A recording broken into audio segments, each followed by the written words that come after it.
दोस्तों YouTube channel को subscribe कर ले, क्लिक बेल आइकन को प्रेस कर दे ताकि साउंड नोटिफिकेशन आपको मिलते रहे सीआईबी और बैंक प्रमोशन के संबंध से। हम यहाँ बात करें सीआईबी का बीएफएम। ठीक है, इसमें बैंक फाइनेंशियल मैनेजमेंट है, क्वेश्चन बैंक नंबर 3 पढ़ रहे हैं हम लोग। यहाँ एक छोटा सा अनाउंसमेंट करना है क्वेश्चन बैंक को स्टार्ट करने से पहले। यहाँ जो लोग भी हैं जो ये चाह रहे हैं कि हम आराम से कोर्स को पढ़ के पास कर सके, तो हमारे पास दो तरह के कोर्सेज, एक short term plus in depth video, दोनों के दोनों ही मिलेंगे आपको, टेंशन नहीं लेना है। शॉर्ट टर्म कोर्स उनके लिए बहुत ही फायदेमंद है जिनके पास समय बहुत कम है।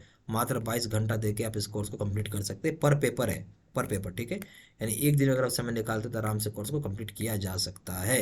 ठीक है, इन डेप्थ वीडियो उनके लिए बहुत फायदेमंद है जहाँ पे आपके पास समय अगर हो आपके हाथ में, तो 5 दिन का अगर आप समय देते हो तो आराम से आप 75% नंबर का टारगेट लेके चल सकते हैं। दोनों जगह वीडियो लेक्चर कोर्स है, दोनों जगह केस स्टडी की वीडियो है, दोनों जगह 12,000 सेट क्वेश्चन बैंक, दोनों जगह 30 मॉक टेस्ट है, दोनों जगह रिविजन नोट्स है। यहाँ पे जो वैलिडिटी हो जाएगी 6 महीने की, और यहाँ जो वैलिडिटी हो जाएगी ये हो जाएगी लाइफ लॉन्ग। कोई पेपर करेंगे एबीएम बीएफएम रिटेल बैंकिंग, सभी का दाम 1,000 रुपये, सभी का दाम 1,500 रुपये है। एबीएम प्लस बीएफएम करेंगे दाम है 1,700 रुपये, इसका दाम है 2,700 रुपये। अगर आप कॉम्बो पे करेंगे इस दाम है 2,300 रुपये, इसका दाम है 3,500 रुपये। ठीक है, अब आइए पहला सवाल पे।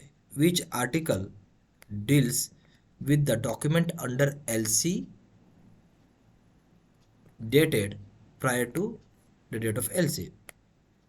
या कौन सा आर्टिकल है जो डॉक्यूमेंट का लेटर ऑफ क्रेडिट का जिसका डेट है prior to date of LC, यानी एलसी की डेट से पहले, यानी एलसी यानी लेटर ऑफ क्रेडिट की डेट से पहले की डेट का बात कर रहा है। ऐसा कौन सा डॉक्यूमेंट होता है, कौन से डॉक्यूमेंट में लेटर ऑफ क्रेडिट का वो कौन सा आर्टिकल नंबर है वो बताना है आपको। A option article 14, B option article 16, C option article 30, D option article 36। जो सही ऑप्शन हो जाएगा इस केस में ए हो जाएगा आर्टिकल 30, सॉरी आर्टिकल 14 हो जाएगा। Question number 2. Which article deals with the amount of credit about or approximately along a tolerance level of not to exceed 10% or more और 10% लेस। तो यह बोलता है ये कौन सा आर्टिकल है जो डील कर रहा है कितना अमाउंट का क्रेडिट, क्रेडिट का मतलब है पैसा, यहाँ देखिए अमाउंट है, कितना अमाउंट का क्रेडिट पैसे में होगा या उसके अप्रॉक्सीमेटली पूछ रहा है, जहाँ पे एक टॉलरेंस लेवल दिया है यानी आसपास। ठीक है, टॉलरेंस लेवल जो है वो दिया हुआ है जो कि नॉट है, नॉट का मतलब है 10% से ज़्यादा नहीं होना चाहिए, ना ही 10% से कम होना चाहिए। कौन सा आर्टिकल डील करता है, A option article 14, B option article 16, C option article 30, D option article 36। क्या हो जाएगा सही आंसर, इसके सही आंसर हो जाएगा C article 30। Question number 3। Which article deals with bank assumes no liability or responsibility for the consequences arising out of the interruption of its business by acts of God, riots, civil commotions, insurrections, wars, act of terrorism, or by any strikes or lockouts or any other causes beyond its control। अब यहाँ सवाल ये है कि बोलता है कौन सा ऐसा आर्टिकल है जो डील कर रहा है जहाँ बैंक ऐसा एज्यूम कर लेता है कि किसी प्रकार का उसका कोई लायबिलिटी नहीं है या कोई रिस्पॉन्सिबिलिटी नहीं है, जहाँ जो कंसिक्वेंसेज या नतीजे जो भी अराइज हो रहे होंगे इंटरप्शन ऑफ इट्स बिजनेसेस की वजह से, जैसे कि एक्ट ऑफ गॉड्स हो गया, राइट्स हो गया, सिविल कमोटेशंस हो गया, इंसरक्शंस हो गया, वार्स हो गया, वार्स एक्ट्स ऑफ टेररिज्म हो गया, कि किसी प्रकार का स्ट्राइक हो गया, लॉकआउट हो गया, या कोई दूसरा तरह का काउज है जो कि उनके कंट्रोल के बाहर है। सही ऑप्शन क्या हो ये आपसे पूछ रहा है इसमें। ए ऑप्शन हो जाएगा आर्टिकल 14, बी ऑप्शन हो जाएगा आर्टिकल 16, सी ऑप्शन हो जाएगा आर्टिकल 30, डी ऑप्शन हो जाएगा आर्टिकल 36। बताइए, तो इस केस में आर्टिकल नंबर 36 हो जाएगा डी। ठीक है, question number 4। Which article deals with the issuing bank gets 5 banking days holidays are excluded for counting to determine whether the document carry discrepancy और नॉट। अब यहाँ बोलते हैं ऐसा कौन सा आर्टिकल है जो डील कर रहा है जहाँ पे जो इशूइंग बैंक होगा, ठीक है, वो 5 बैंकिंग डेज का, जो इशूइंग बैंक होगा 5 बैंकिंग डे का हॉलीडे को हम एक्सक्लूड कर लेते हैं काउंटिंग के लिए। ऐसा कौन सा आर्टिकल है जो डील करता है इशूइंग बैंक के साथ जहाँ पे 5 बैंकिंग डे यानी जो हॉलीडे उसको एक्सक्लूड कर लेता है काउंटिंग के लिए, जो कि डिटरमाइन कर पाएगा वेदर जो डॉक्यूमेंट है कैरी करता है किसी तरह का डिस्क्रिपेंसी या नहीं। क्या कैरी करता है, किसी तरह का डिस्क्रिपेंसी कैरी करता है या नहीं। A option article 14, B option article 16, C option article 30, D option article 36। तो जो सही ऑप्शन हो जाएगा वो क्या हो जाएगा, आर्टिकल नंबर 16। ठीक है, यहाँ 5 बैंकिंग डेज के लिए बोला जा रहा है जिसमें हॉलीडे को छोड़ के हम बात करें उसको काउंट करना है, तो कौन सा हो जाएगा article number 16 B. Question number 5 है, which article deals with quantity of the goods at tolerance level not to exceed 5% और मोर और 5%।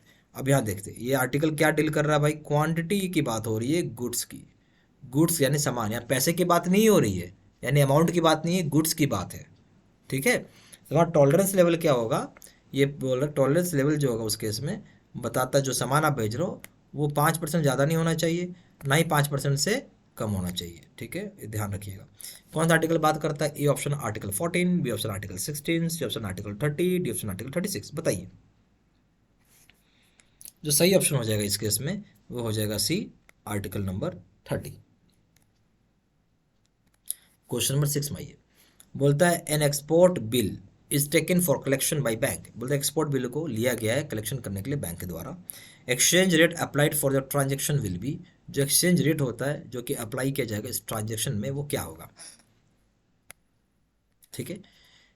कोई एक्सपोर्ट बिल है जिसको बैंक अपने साइड से कलेक्शन के लिए ले जाता है। अब यहाँ पूछ रहा है एक्सचेंज रेट क्या अप्लाई होगा उस ट्रांजेक्शन बिल पे, ए ऑप्शन है bill buying rate, B option है bill selling rate, C option TT buying rate as on the date of sending the bill on collection, TT का buying rate लगे जिस date को आप send कर रहे हो बिल को कलेक्शन के लिए। डी ऑप्शन है टीटी बाइंग रेट जो कि date of realisation on the bill है, जिस डेट को रिलाइजेशन करेंगे बिल का उसके डेट का टीटी बाइंग रेट है। सही ऑप्शन हो जाएगा डी, यानी टीटी बाइंग रेट अप्लाई होगा जिस डेट को रिलाइजेशन करेंगे बिल का। क्वेश्चन नंबर 7 है the material differences between debentures and bond. बहुत प्यारा सवाल है, बहुत ही इंपॉर्टेंट सवाल है ये। पूछ रहा है क्या क्या मटेरियल डिफरेंस होगा, यानी डिफरेंसेस किस बात की है, अगर हम बात कर रहे हैं एक डिवेंचर के ऊपर और एक बॉन्ड्स के आपस में क्या अंतर होता है दोनों के बीच में, सवाल ये था आपसे। तो यहाँ हो जाएगा पहला पॉइंट है debentures are governed by relevant provisions of the company. Debentures जो होता है आपका, ठीक है, डिवेंचर्स क्या होता है, ये गवर्न होता है रिलेवेंट प्रोविजंस जो होती है कंपनी लॉ के द्वारा। दूसरा पॉइंट है debentures are transferable on registration. Debentures जो होता है ये क्या होता है, ट्रांसफरेबल होता है ऑन रजिस्ट्रेशन के ऊपर। तीसरा पॉइंट है bonds are negotiable instrument governed by law of contract. Bonds जो है एक तरह का नेगोशिएबल इंस्ट्रूमेंट है जो कि गवर्न किया जाता है बाय लॉ ऑफ कॉन्ट्रैक्ट, ठीक है। बताइए इसमें सही ऑप्शन क्या है, इसमें सही पॉइंट्स क्या क्या है, ए ऑप्शन है ओनली 1 एंड 2, बी ऑप्शन है 2 1 and 3 only 1 and 3, C option है only 2 and 3, D option 1 2 and 3।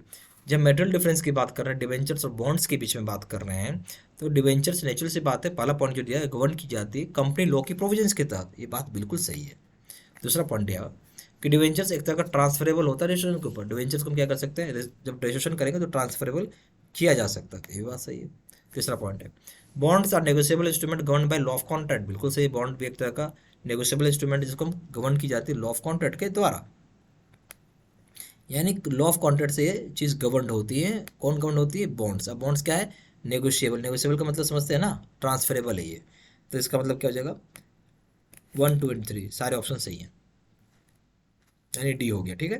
Question number 8 आइए, एसजीएल अकाउंट इज, एसजीएल अकाउंट क्या है, पहला पॉइंट दिया गया है सब्सिडरी जनरल लेजर है।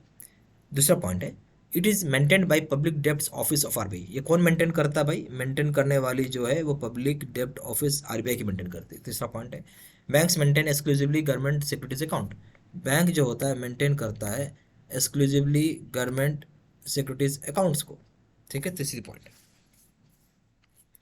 अब इसमें से आपको बताना है कौन सी बात सही है।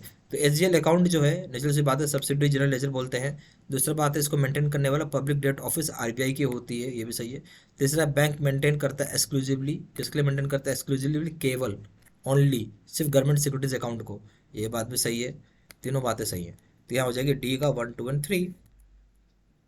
Question number 9, which of the following statements are true. अब यहाँ शब्द है कौन सा स्टेटमेंट सही है, ये ऑप्शन है bank's assets are its source of fund, जो बैंक का जो एसेट है वो इसका सोर्स ऑफ फंड्स है। बी ऑप्शन है bank's liabilities are its uses of fund, bank की जो लाइबिलिटीज़ है वो फंड को यूज़ करने की है। सी ऑप्शन दिया है banks balance sheet shows that total assets equal total liabilities plus equity capital, bank का जो बैलेंस शीट होता है वो ये दर्शाता है, दिखाता है कि जो टोटल एसेट्स होता है इक्वल करता है किसका, टोटल लाइबिलिटीज़ का, और यहाँ पे प्लस कर देंगे इक्विटी कैपिटल का। डी ऑप्शन है ईच ऑफ द अबव, सारी बातें सही हैं। हम यहाँ बात कर रहे हैं कौन सा स्टेटमेंट सही है, हमें इससे केवल मतलब है।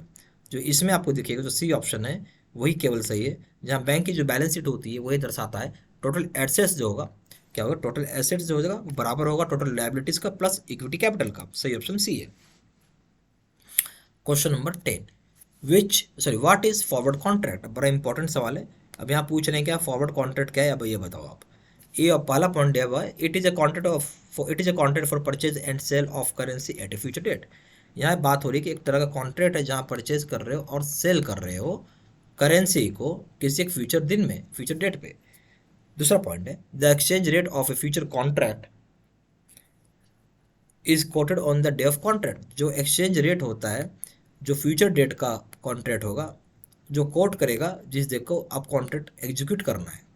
तीसरा point, the contract between buyer and seller is called forward contract. जो कॉन्ट्रैक्ट है बायर और सेलर के बीच में, इसी तरह के कॉन्ट्रैक्ट को हम फॉरवर्ड कॉन्ट्रैक्ट बोलते हैं यहाँ पे। अब बताइए आप कौन सी बात सही है इसमें, कौन सी बात गलत है, वो आपको बताना है। A option only 1 and 2, B option only 1 and 3, C option only 2 and 3, D option 1, 2 and 3। जब हम फॉरवर्ड कॉन्ट्रैक्ट की बात बोल रहे हैं, नेचुरल सी बात है, एक तरह का कॉन्ट्रैक्ट है जहाँ परचेज करोगे और सेल करोगे करेंसी को किसी फ्यूचर दिन पे। दूसरा है, एक तरह का एक्सचेंज रेट है जहाँ पे जो फ्यूचर कॉन्ट्रैक्ट हो रहा है उसको हम कोट करते हैं जिस डेट को आपने कॉन्ट्रैक्ट किया है। पहला पॉइंट समझिए, क्या कॉन्ट्रैक्ट है, जहाँ परचेज करो सेल करो करेंसी को फ्यूचर डेट पे, ये बात बिल्कुल सही है। दूसरा पॉइंट हो गया, एक तरह कॉन्ट्रैक्ट डेट है फ्यूचर कॉन्ट्रैक्ट का जो कोट करेगा जिस डेट को आप कॉन्ट्रैक्ट कर रहे हैं। नेचुरल सी बात है, फ्यूचर डेट पर, बट जिस डेट को आप एग्जीक्यूट करेंगे उसी डेट का आपका करेंसी का वैल्यू माना जाएगा जो चल रहा होगा उस समय कोट कर रहा होगा। तीसरा पॉइंट है, the contract between buyer and seller is called forward contract. जो कॉन्ट्रैक्ट होता है बिटवीन बायर एंड सेलर के, उसी को हम फॉरवर्ड कॉन्ट्रैक्ट बोलते हैं। यानी इसमें से सही ऑप्शन हो जाएगा डी, हो जाएगा 1, 2 and 3। यहाँ पे हमारे पास सीआईबी के दो तरह के कोर्सेज है, दोनों के दोनों मिल जाएंगे सीआईबी को, शॉर्ट टर्म और in depth video. Short term का मतलब है कि बेसिकली आपका 22 घंटे का ये वीडियो लेंथ होता है, ठीक है। 22 घंटे में आपको पूरा एक पेपर कंप्लीट हो जाएगा, यानी एक दिन भी अगर आप पढ़ते हैं तो आप इसको कर सकते हैं। दूसरा है इन डेप्थ वीडियो, इसको करने के लिए आपको 5 दिन का अगर आप समय देंगे तो आपका ये कंप्लीट हो जाएगा, थोड़ा एक्सप्लेनेशन ज़्यादा होती है इसमें, ठीक है। शॉर्ट टर्म करते हैं आराम से 55 से 60% नंबर आ जाएगा, इन डेप्थ वीडियो करते हैं तो यहाँ पे 75% नंबर लेके चल सकते हैं। दोनों जगह वीडियो लेक्चर कोर्स होगा, दोनों जगह केस स्टडी की वीडियो, दोनों जगह 12 सेट क्वेश्चन में, दोनों जगह 30 मॉक टेस्ट है, दोनों जगह रिवीजन नोट्स है। यहाँ जो बात करेंगे वैलिडिटी का, ये हो जाएगा 6 महीना। यहाँ जो वैलिडिटी हो जाएगा ये हो जाएगा लाइफ लॉन्ग, ठीक है। यहाँ ABM BFM रिटेल बैंकिंग तीनों पेपर में से कोई भी करेंगे तो उसका दाम है 1000 रुपये। यहाँ तीनों पेपर में से कोई पेपर करेंगे इसका दाम है 1500 रुपये। ABM प्लस BFM करेंगे दाम है 1700 रुपये, इसका दाम है 2700 रुपये। कॉमो पे करेंगे तीनों पेपर एक साथ करेंगे इसका दाम है 2300 रुपये, इसका दाम है 3500 रुपये। ज़्यादा जानकारी के लिए फ़ोन भी कर सकते हैं, फ़ोन नंबर हो जाएगा 9508536524, या फिर वेबसाइट में जाकर डायरेक्टली ऑनलाइन ऑर्डर प्लेस कर सकते हैं। वेबसाइट हो जाएगा www.jibcibmedigi.com। ईमेल आईडी हो जाएगा seedsena123@gmail.com।